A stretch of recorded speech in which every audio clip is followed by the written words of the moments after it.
Hello friends, எல்லாரும் எப்படி இருக்கீங்க? இன்னைக்கு வந்து நைட் டின்னர் vlog தான் நம்ம பார்க்க போகிறோம். பா நானும் ஹலோ சொன்னா நீ ஹாய் சொல்பா. அப்போ நீ சும்மாவே நின்றுட்டு இருந்தா இல்லை நீ பேசிட்டு இருக்கியா? ஆனால் நான் சரி நீ பேசி முடிச்சதுக்கப்புறம் நான் இன்ட்ரோ ஆகலான்னு பார்த்தேன் நான். ஓ சரி சரி சரி பேசு. இன்னைக்கு வந்து டின்னர் vlog தான் பார்க்க போகிறோம். நைட்டு வந்து தோசை செய்யலான்னு சொல்லிட்டு ஒரு பிளான், இன்ஸ்டண்ட்டான தோசை செய்யலாம் அப்படின்னு. இன்ஸ்டண்ட்டானு சொல்லிட்டு ஈவினிங்கே vlog மாதிரி எடுக்கிறோம் அப்படின்னு சொல்லிட்டு நிறைய பேர் யோசிக்கலாம். இது வந்து மாவு அரைச்சி வச்சிட்டோம்னா கொஞ்சம் நேரம் புளிக்கணும், ஒரு 3 மணி நேரத்துக்கு புளிக்கணும். அதனால் இப்போவே ஸ்டார்ட் பண்ணி அரைச்சி வச்சிடலாம் அப்படின்னு சொல்லிட்டு எல்லாம் ரெடி பண்ணிகிட்ருக்கோம். என்ன தோசை? இன்ஸ்டன்ட் தோசைனா என்ன தோசை? அது வந்து ரவை, அதுக்கப்புறம் பூசணிக்காய் இருக்குது வீட்டில், வெள்ளை பூசணிக்காய். சரி அதை வச்சு கொஞ்சம் ஹெல்த்தியாக இன்ஸ்டண்ட்டாக செய்யலான்னு சொல்லிட்டு. பூசணிக்காய்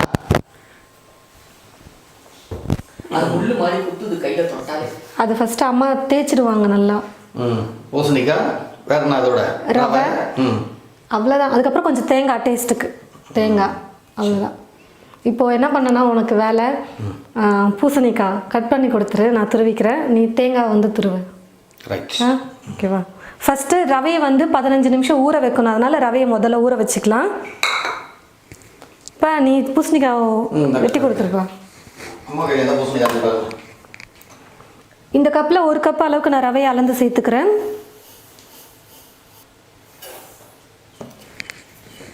ரவை வந்து நல்லா சுத்தமாக இருக்கான்னு செக் பண்ணிக்கோங்க, இல்லைனா சலிச்சு கூட நீங்கள் சேர்த்துக்கலாம்.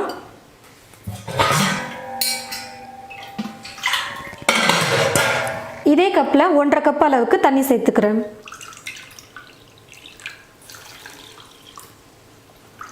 ரவை வந்து நல்லா ஊறணும், அதனால தண்ணி வந்து 1.5 கப் சேர்த்துக்கோங்க. ஒரு 15 நிமிஷத்துக்கு அப்படியே ரவையை வச்சிடலாம், நல்லா ஊறட்டும். ரவை 15 நிமிஷம் ஊறத்துக்குள்ளே நம்ம தேங்காய் பூசணிக்காய் எல்லாத்தையும் துருவி எடுத்து வச்சுக்கலாம். தேங்காய் கட் பண்ணது உள்ளே இருக்காப்பா? தேங்காய் கட் பண்ணது இல்லை, உடைக்கணுமா? கழுவிட்டியப்பா? எத்தனை துண்டு வேணும் உனக்கு? எத்தனை துண்டு வேணும்? ஐயோ போதும் போதும். 2 போதுமா? போதும், கொஞ்சம் தான் எடுத்துக்கிறதா. இது ஒரு நல்ல டிப்ஸ். இது ஃப்ரிட்ஜில் வச்சு துருவுறதுன்றது. எதுக்கு? ஃப்ரிட்ஜில் வச்சு துருவும் போது அந்த ஈரப்பசம் இருக்காதான், துருவுறதுக்கு ஈஸியாக இருக்குமா, நல்லா வருமா துருவுறது. நீட்டாக நல்லா நம்ம எந்த சைஸில் துருவுறோமோ அந்த கேரட் துருவத்துலையோ எதாவது துருவினாலும் நல்லா வருமா நீட்டாக அது. சரி சரி. இப்போ நம்ம தண்ணியோட தான் அரைக்க போகிறோம், அதனால் சரி துருவுறதுன்னு சொல்கிறேன். பூசணிக்காய் துருவணும்னா தோலை சீவிட்டு ஃப்ரிட்ஜுக்குள்ளே வச்சிடணும். ஃப்ரிட்ஜில் ஒரு 1/2 மணி நேரம் ஃப்ரீசர்லேயே வைக்கலாம். 1/2 மணி நேரம் ஃப்ரீசரில் இருந்து எடுத்துகிட்டு அப்புறமா துருவுனா தண்ணி இல்லாமல் நம்ம கேரட் துருவுனா எப்படி வருமோ அந்த மாதிரி வருமா அது. போதும், இந்த அளவுக்கு இருந்தால் போதும். ரொம்ப பூசணிக்காய் இருந்தாலும் இதுவாக இருக்கும். சும்மா ஒரு 1/2 கப் அளவுக்கு நம்ம ரவை எந்த கப்பில் எடுத்தோமோ அதே கப்பில் 1/2 கப் வந்து பூசணிக்காவை துருவி எடுத்துக்கணும். அதனால் இதுவே போதும். மீதி இருக்க பூசணிக்காய் வச்சு எனக்கு இன்னைக்கு பூசணிக்காய் அல்வா செஞ்சு கொடுத்துரு. நான் ஏற்கனவே செஞ்சுருக்கேன், தமிழ் ஃபுட் மசாலா சொன்னல. ஆனால் இப்போ செஞ்சு கொடுத்துரு சாப்பிட்றதுக்கு வீடியோக்கு வேண்டாம், எனக்கு செஞ்சு கொடு சாப்பிட்றதுக்கு நல்லா இருந்தது அன்றைக்கி. சரி ஓகே. மீதி இவ்வளோத்தையும் செய்வேனா? ஏன்னா பாதி வந்து மோர் குழம்பு செஞ்சுக்கலாம், பாதி வந்து அல்வா, இப்போ கொஞ்சம் வந்து தோசைக்கு. அவ்வளோதான் முடிஞ்சது. அன்றைக்கி நல்லா இருந்தது அல்வா நீ செஞ்சது, அதனால தான் சரி கேட்குறது. துருவிக்கலாம். இப்போ நமக்கு எவ்வளோ வேணுமோ அந்த அளவுக்கு பூசணிக்காவை துருவிக்கலாம். அதுக்கப்புறமா கப்பில் அளந்து தான் நம்ம சேர்க்க போகிறோம். பாருங்கள் ஃப்ரெண்ட்ஸ், ரவை வந்து நல்லா 15 நிமிஷத்துக்கு நல்லா ஊறி வந்துருச்சு. நல்லா சாஃப்டாக மாவு மாதிரி இருக்கணும், அந்த மாதிரி நல்லா ஊற வச்சுக்கோங்க. அதுக்கப்புறம் பூசணிக்காவும் நான் துருவி எடுத்துக்கிட்டேன். இன்னொரு பக்கம் அப்பாவும் எனக்கு ஹெல்ப் பண்ணிட்டாரு, தேங்காவும் துருவி கொடுத்துட்டாரு. இப்போ எல்லாத்தையும் சேர்த்து நம்ம அரைச்சிக்கலாம். மிக்ஸி ஜார் சின்னதுலேயே அரைச்சிக்கலாமா இல்லை பெருசில் கொஞ்சம் கொஞ்சமாக போட்டு அரைச்சிக்கலாமா? இப்போ நான் எடுத்துருக்கிற அளவுக்கு 4 பச்சை மிளகாய் எடுத்திருக்கேன். பச்சை மிளகாய் சேர்க்க பிடிக்கலன்னா நீங்கள் வரமிளகாய் கூட சேர்த்துக்கலாம். ஒரு 3 வரமிளகாவை நீங்கள் ரவையோடு சேர்த்து ஊற கூட வச்சுக்கலாம், ஈஸியாக அரைக்க முடியும். பச்சை மிளகாவை முதல்ல சேர்த்து மிக்சியில் ஒரு 2 சுற்றி எடுத்துக்கலாம், அப்போ தான் அரைப்படும். இந்த அரைக்கிற வேலைலாம் அப்பா தான் எப்பவுமே செய்வார். வீட்டில் சட்னி அரைக்கிறது எல்லாமே வந்து ரெடி பண்ணி கொடுத்தாலும் அப்பா தான் அரைச்சி கொடுப்பாரு. பயம்லாம் இல்லை, சோம்பேறித்தனம். இப்போ வந்து நம்ம ரவை எடுத்த அதே கப்பில் மற்ற பொருளை அளந்து எடுத்துக்கலாம். பச்சை மிளகாய் அழுத்தியெல்லாம் போட வேணாம், தேங்காவை சும்மா துருவி வச்சுருக்கிறது அப்படியே கப்பில் போட்டு அளந்துக்கலாம். 1/2 கப் அளவுக்கு தேங்காய் துருவலை எடுத்துக்கோங்க, கரெக்டாக இருக்கும். இப்போ மிக்ஸி ஜாரில் தேங்காய் துருவலை சேர்த்துக்கிறேன். இப்போ இதே கப்பில் துருவி வச்சுருக்கிற பூசணிக்காய் இருக்குது பாருங்கள், அதையும் சேர்த்துக்கலாம். தண்ணி பிழிஞ்சிட்டெல்லாம் எடுக்க வேணாம், அதுக்காக ரொம்ப தண்ணியும் சேர்க்க வேணாம், சும்மா அப்படியே கையில் எடுத்திங்கனாலே போதும்.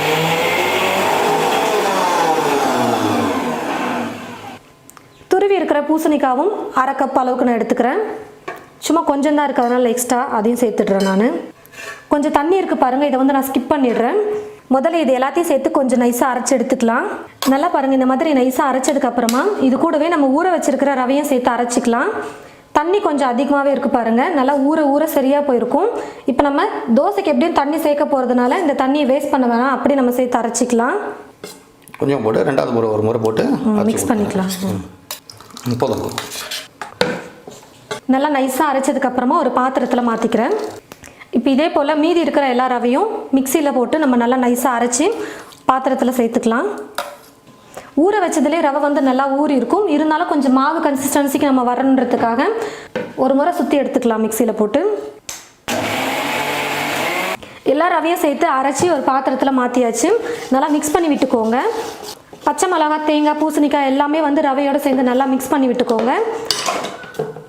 ரவையில் இருந்த தண்ணி, அதுக்கப்புறம் பூசணிக்காயிலையும் ஈரப்பதம் இருந்தது பாருங்கள், தண்ணி இருந்துச்சு, அதுவே போதும், கரெக்டாக இருக்கும். தோசை பதத்துக்கு இப்போவே மாவு வந்து கரைச்சி வச்சாச்சு. ஒரு 3 மணி நேரத்துக்கு இப்படியே தட்டு போட்டு மூடி வச்சுருங்க, கொஞ்சம் புளிக்கட்டும். அப்போ தான் கொஞ்சம் நல்லாயிருக்கும் தோசை செய்யறதுக்கு. ஈவினிங்கே நீங்கள் இந்த மாதிரி செஞ்சு வச்சுட்டிங்கன்னா நைட்டு நம்ம தோசை செய்யறதுக்கு கரெக்டாக இருக்கும். நான் வந்து 4:30 மணிக்கு ஸ்டார்ட் பண்ணேன், ஒரு 1/2 மணி நேரம் தான். ரொம்ப பொறுமையாக செஞ்சால் 1/2 மணி நேரம், நானும் அப்பா செஞ்சதுனால ஒரு 1/4 மணி நேரம் தான் ஆச்சு செய்யறதுக்கு எல்லாமே. இப்போ ரெடி பண்ணி வச்சாச்சு. இப்போது 8 மணிக்கு நாங்கள் டிஃபன் செய்ய போகிறோம். 3 மணி நேரம் ஊறிச்சுன்னா போதும். நல்லா ஒரு பிளேட் போட்டு மூடி வச்சிடலாம். இதுக்குன்னா சட்னி நல்லா இருக்கும் அந்த தோசைக்கு. சட்னியே இல்லாமல் செய்யலாம் தான் நான் வந்து பச்சை மிளகாய், தேங்காய் எல்லாம் சேர்த்துட்டேன். இதுலேயே போட்டு செய்யும் போது கொஞ்சம் வெங்காயத்தை கட் பண்ணி மேலே தூவி விட்டுக்கலாம், நல்லாயிருக்கும். வேணும்னா சட்னி போட்டுக்கலாம். சரி, அப்படியே இன்ஸ்டண்ட்டாக நைட்டு டின்னருக்கு வந்து லைட்டாக சாப்பிட்டா நல்லா இருக்குன்றதுனால நான் சட்னியெல்லாம் எதுவும் செய்ய போகிறதில்ல. உனக்கு வேணும்னா சட்னி செஞ்சுக்கலாம். சட்னி வேணுமா, கார சட்னி, தேங்காய் சட்னி, அந்த மாதிரி. எங்கள் அப்பா வெறும் தோசையெல்லாம் சாப்பிட மாட்டார், அதனால சட்னி என்னன்னு கேட்குறாரு. போட்டுக்கலாம், கொஞ்சம் வேர்க்கடலை சட்னி போட்டுக்கலாம். ஓகே, அவ்வளோதான். மாவு வந்து நல்லா 3 மணி நேரத்துக்கு ஊறட்டும், அப்படி புளிக்கட்டும். சரி, இப்போ ஸ்நாக்ஸ் மாதிரி எதனா செஞ்சு கொடு எனக்கு. செய்யலாம். என்ன செய்ய போகிறேன்? நான் இப்போ உப்பட் செய்ய போகிறேன். போலி, தேங்காய் போலி. தேங்காய் போலி. சரி, ஒரு போலியா தேங்காய் போலியா? கரெக்டாக. ஐயோ, உனக்கு தேங்காய் போலி பிடிக்காதுல்ல? உனக்கு தேங்காய் போலி செய்ய போகிறேன், பருப்பு போலி செய்ய போகிறேன். நான் பருப்பு போலி ஆல்ரெடி வீடியோ போட்டிருக்கேன்ப்பா. தேங்காய் போலி செய்ய போகிறேன், அதனால சரி எடுத்துக்கிறேன். எங்கள் அப்பா பருப்பு போலி தான் நிறையா சாப்பிடுவார். எங்கள் அப்பா, எங்கள் அண்ணா 2 பேரும். தேங்காய் போலி நானே, எங்கள் அம்மா, எங்கள் பாட்டி தான் சாப்பிடுவோம். சரி, நீங்கள் வரீங்க, நீங்கள் சாப்பிடுங்க, நாங்கள் ஆளுக்கு 1 எடுத்துக்கிறோம். ஓகே, சரி, ஓகே. மாவு புளிக்கட்டும் கொஞ்சம் நேரம், நம்ம போய்ட்டு அப்புறமா 3 மணி நேரம் புளிக்கணுமா? Right, okay. வச்சுட்டு ஓர வச்சுட்டு அதுக்குள்ள அந்த பாத்திரம்லாம் வாஷ் பண்ணிட்டு வந்துடுறேன். ஓகே. 3 hours later. கரெக்டாக நம்ம 4:45 அந்த மாதிரி டைமில் தான் நம்ம வந்து மாவு ரெடி பண்ணி வச்சோம். இப்போ டைம் வந்து பார்த்தீங்கன்னா 8:15 ஆயிடுச்சு. கிட்டத்தட்ட ஒரு 3-3.5 மணி நேரத்துக்கு நான் வந்து மாவை நல்லா புளிக்க வச்சுட்டேன். உப்பு வந்து இதுக்கு முன்னாடி சேர்க்கல, இப்போ நான் உப்பு சேர்த்துக்கிறேன். அதெல்லாம் வேண்டாம், சோடா உப்பு போடாமலே இப்போ நம்ம செய்யலாம். வேணும்னா சும்மா ஒரு 2 சிட்டிகை அளவுக்கு நீங்கள் சோடா உப்பு சேர்த்துக்கலாம். இப்போ நான் உப்பு தேவையான அளவுக்கு சேர்த்து மிக்ஸ் பண்ணிக்கிறேன். சட்னி செய்யலாம். கடலை சட்னி, வேர்க்கடலை சட்னி நான் செஞ்சு வச்சுட்டேன். எனக்கு சட்னி இல்லை செட் ஆகாதுல்ல, அதனால் வேர்க்கடலை சட்னி ரெடி பண்ணிட்டேன். நான் ஏற்கனவே சொன்ன மாதிரி மேலே வந்து வெங்காயம் எல்லாம் தூவி செய்ய போகிறோம்ல, அதனால இப்போ வெங்காயம் கட் பண்ணிக்கலாம். அப்பா தான் கட் பண்ணுறாங்க. வீடியோ இல்லைடா, வீடியோ இல்லைன்னா நானே கட் பண்ணிப்பேன். கண்ணிலலாம் தண்ணி வரும் தொடச்சிக்கிட்டு. இப்போ வீடியோ எடுக்கும் போது மூக்கு உறிஞ்சிட்டு நான் பேசினேன்னா நல்லா இருக்கும். கட்டை எடுத்துட்டு வரட்டுமாப்பா? நல்லா பொடியாக கட் பண்ணால் நல்லாயிருக்கும். அப்பா வெங்காயம் கட் பண்ணி கொடுத்துட்டாரு. நான் இன்னொரு பக்கம் தோசைக்கல் வச்சுட்டேன் ஸ்டவ் மேலே. கல்லும் நல்லா காஞ்சிருச்சு. தோசைக்கல் நல்லா சூடேறினதுக்கப்புறமா ஸ்டவ் வந்து குறைச்சி வச்சுக்கோங்க. தீ கம்மி பண்ணிவிட்டு மாவு ஊற்றிட்டு அதுக்கப்புறமா தான் நம்ம தீ ஃபுல்லாக வச்சு செய்யணும் எப்போவுமே தோசை செய்யும் பொழுது.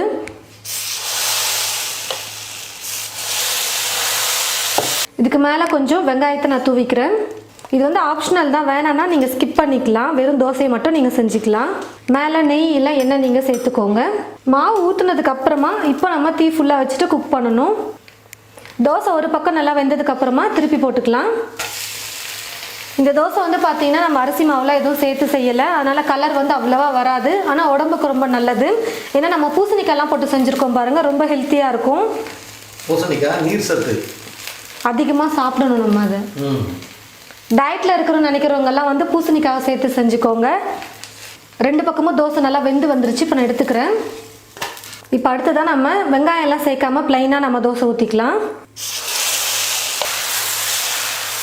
அதுக்குள்ளே இந்த தோசையை அப்பா சாப்பிட்டு பார்த்துட்டு எப்படி இருக்குன்னு சொல்லட்டும். டேஸ்டிங் தானே? ஆமாம். ரவை தோசை எப்பயும் செய்யறது தான் நாங்கள் வீட்டில். ஆனால் இது கூட எக்ஸ்ட்ரா வந்து பூசணிக்காய் சேர்த்துருக்கோம். வீட்டில் பூசணிக்காய் இருந்துச்சு, சரி இந்த மாதிரி தோசை ட்ரை பண்ணலாம் அப்படின்னு சொல்லிட்டு நான் செஞ்சேன்.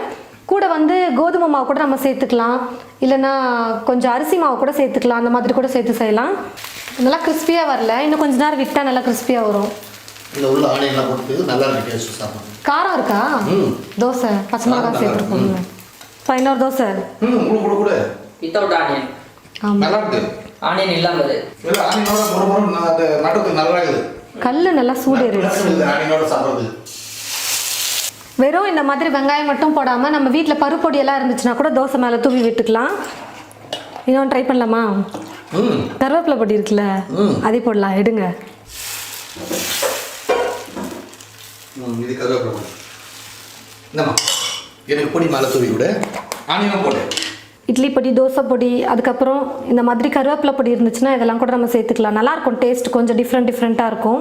நம்ம வீட்டில் நம்ம சமைக்கிறோம், நமக்கு பிடிச்ச மாதிரி என்ன வேணுமோ அதெல்லாம் ட்ரை பண்ணிக்க வேண்டியது தான். கொஞ்சம் அள்ளி போட்டு இருக்கு. சாப்பிட அப்பா இருக்கவே இருக்காரு ட்ரையல் பார்க்க.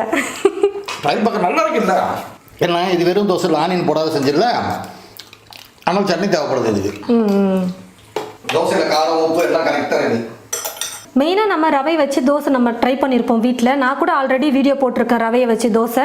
இது வந்து பார்த்தீங்கன்னா நம்ம பூசணிக்காய் சேர்த்து செஞ்சுருக்கோம். வெள்ளை பூசணிக்காய். பூசணிக்காயில் வந்து நீர் சத்து ரொம்ப அதிகம், அதனால அப்பப்போ நம்ம சாப்பாட்டில் சேர்த்துக்கிறது ரொம்ப நல்லது.